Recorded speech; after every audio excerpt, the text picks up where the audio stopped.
ថ្ងៃនេះដែរក្រុមការងារយើងបន្ទាប់ពីចប់ភារកិច្ច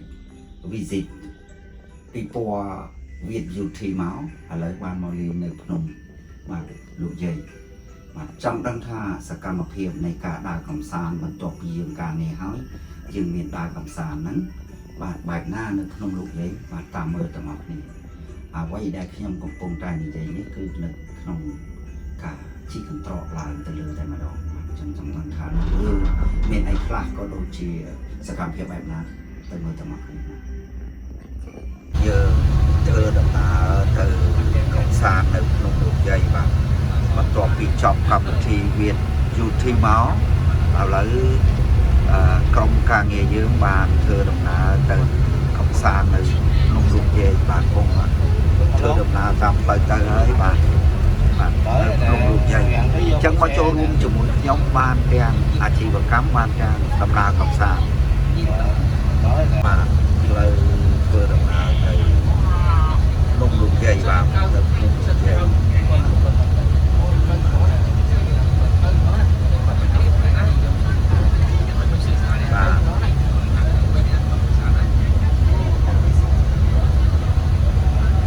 ដល់ក្នុងលោកយាយហើយបាទក្នុងបាទដែរនេះបានដល់ហើយបាទដល់ហើយបាទនេះដល់ហើយឡើយនេះចូលចំណតបាទគុំបងចូលចំណតហើយបាទយើងមកដល់ក្នុងលោកយាយហើយចុះពីលើឡានបាទចុះពីលើឡាន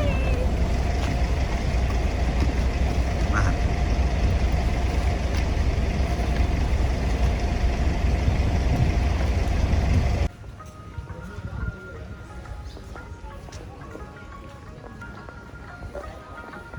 កម្មភាព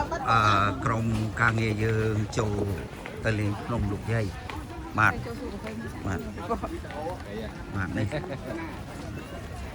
នេះក្រុមការងារយើងបន្ទាប់ពីចប់ការងារ visit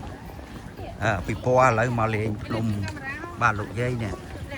បាទដល់ច្រកចូលដើម្បីឡើងទៅលើភ្នំលោកយាយហើយនេះបាទមានពីរខាងនោះគេទៅកន្លែងវត្តបាទហើយយើងខាងនេះឡើងទៅដល់កំពូលហ្មងបាទទៅដល់ខ្ពស់ហ្មងបាទនេះនេះបាទមានគេមានអាយទៅមានវៀតណាមទៅមានយើងមានអីទាំងអស់ណាទៅហើយយើងឡើងមកជាកន្ត្រកនេះមកចេញមកពីស្ថានីយ៍ទី1ហើយនេះបាទមើលនោះទេសភាពបាទនេះឡើងមកមើលខាងនេះអូយឡើងហើយបាទទៅភ្នំលោកយាយ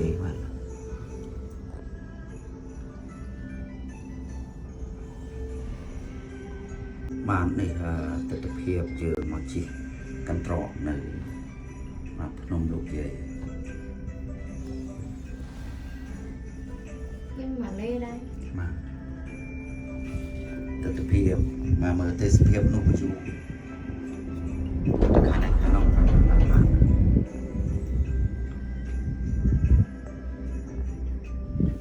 គឺឡើងមកដល់កន្លែងលោកយាយនោះមើលទៅឃើញនោះបាទនោះទស្សនភាពបាទនោះបាទចឹងឡើងមកដល់លើហើយបាទនេះក៏លាក់ចំខយហើយបាទកម្មចំខយឡើងមកដល់បាទណា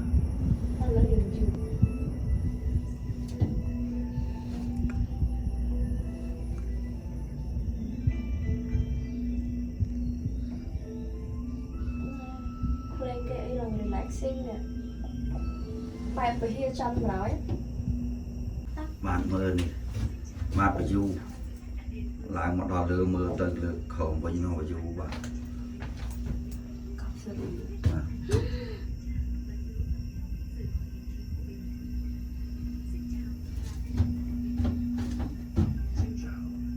យើងបានឡើងមកដល់លើហើយបាទនេះ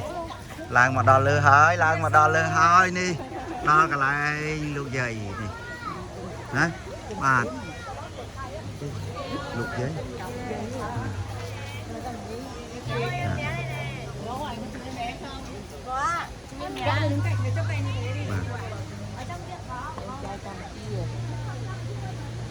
នេះយើងមកដល់ខាងលើហើយបាទជ័យបាទទេសភាពបាទទេសភាពបាទនេះ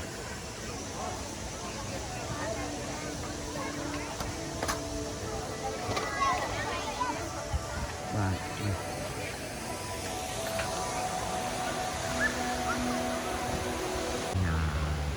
យើងបានមកដល់លើហើយកន្លែងភ្នំលោកយាយបានមនុស្សមកលេងច្រើនដែរនៅនេះបាទទេសភាពបាទនេះថ្ងៃសុក្រទេមិនមែនសៅរ៍អាទិត្យទេនេះបាទយើងមកនេះថ្ងៃសុក្របន្ទាប់ពីយើងបំពេញភារកិច្ចគឺvisit វាតយុធីហើយឥឡូវយើងបានមកដើរលេងនៅភ្នំលោកយាយផងដែរបាទអញ្ចឹងបងប្អូនយើងចង់បានទាំងដំណើរកំសាន្តហើយបានអាជីវកម្មកុំភ្លេចចាក់ទៅមកខាងខ្ញុំណាបាទបានទាំងអាជីវកម្មបានទាំងដើរកំសាន្តផងដែរហើយអស់ថវិកាតិចទៀតជាកន្លែងមកដល់កន្លែងលោកយាយស្បែកចានេះបាទជាន់បាទទឹកភាពជាន់បាទនេះខាងខោបាទខាងខោ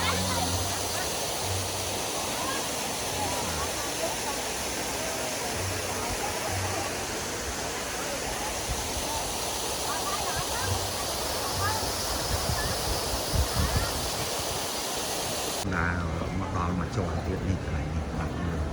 ទឹកភាពនេះជាន់មកដល់បានទៅគឺធ្វើហ្នឹងណាហើយមកគេស្អាតរៀបចំមកគេបាទមើល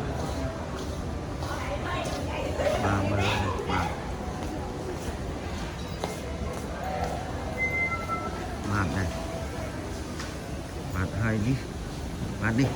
ហ៊ុបព្រះហ៊ុបប្រាសាទរបស់យើងបាទនេះមានហើយណាបាទដោយឡែកជាន់នេះវិញណាបាទជាន់មួយដែលមានដីពណ៌ខាងក្នុងស្អាតហើយខាងក្រៅក៏ស្អាតអញ្ចឹងនិយាយថាយើងមកលេងកន្លែងលោកយាយហ្នឹងយើងមិនមែនបានមើលតែទេសភាពខាងក្រៅទេបាទនៅខាងក្នុងក៏ស្អាតម្យ៉ាងយើងថតអីហើយនៅកន្លែងនេះទៀតសោតមានកន្លែងសរសេរឈ្មោះមានកន្លែងអីជាអនុស្សាវរីយ៍ឥឡូវគ្នាយើងកំពុងតែបាទគ្នាយើងកំពុងតែសរសេរឈ្មោះសរសេរអីដើម្បីទុកជាអនុស្សាវរីយ៍ផងដែរបាទអ្នកខ្លះស្អីយើងគេមានរឿងកាតឬអីដើម្បីដាក់ក្នុងនងទៀតណាបាទហ្នឹងហើយយើងមើលនេះបាទហ្នឹងអញ្ចឹងជាន់នេះក៏ជាពិសេសមួយដែរហើយបងប្អូនយើងខ្មែរយើងមកលេងច្រើនមែនទែនមកហ្នឹងជួបតែខ្មែរយើងទេបាទនៅកន្លែងភ្នំលោកយាយបាទភ្នំលោកយាយឬក៏គេហៅថាភ្នំបាដែនបាទនៅខេត្តតៃninhបាទដោយឡែកមកដល់ជាន់នេះមួយទៀតបាទមានរូបស្តាប័កហើយរបស់អនុស្សាវរីយ៍ក៏ដូចជារបស់ញ៉ាំអីជួបនៅជាន់នេះគឺមានខាងស្តាប័កមួយផងដែរបាទនេះយើងឃើញហើយអញ្ចឹងមានន័យថាមកនេះយើងចង់ញ៉ាំយើងចង់ដើរមើលចង់អីមានទាំងអស់តែម្ដង